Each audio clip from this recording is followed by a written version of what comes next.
علی ایک بڑا پرابلم ہے جو کہ شاید سمجھ نہیں تھی یا پہلے کم تھا ہماری سوسائٹی میں. اب یہ ڈپریشن کا ایک بڑا فیکٹر بہت زیادہ ہوتا جا رہا ہے. ہر دوسرا بندہ کہیں نہ کہیں اس کا شکار ہے. کیا وجہ ہے اس کی؟ دین سے دوری از دا ریزن اور there are the factors? Definitely سب سے بڑا ریزن تو یہی ہے کہ آپ اللہ کی یاد سے دور ہیں، کیونکہ جس رب نے آپ کو بنایا ہے یہ بات اسی نے تو بتائی ہے قرآن میں، الا بذکر اللہ تطمئن القلوب، کہ only in the remembrance of Allah do hearts find rest.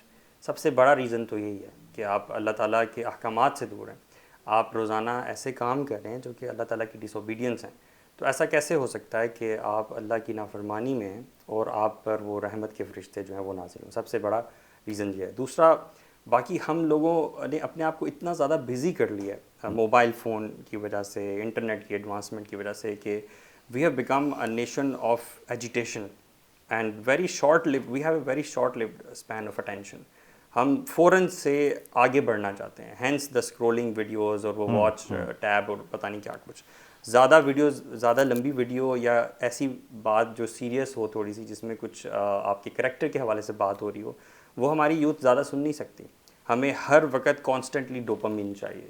Any thing that is related to entertainment, related to humour, وہ ہمیں سب سے زیادہ پسند ہے. تو اب جب اتنی زیادہ، because it's related to your physiological chemical response and all that نا، تو اب جب آپ اتنا زیادہ ایکسپوز کر رہے ہو اپنے آپ کو، تو اس کا ڈیفینیٹلی ایک افیکٹ آپ کے فزیولوجیکل باڈی پہ ہو رہا ہے، وچ ان turns gives you a negative overall personality effect in terms of your psychology.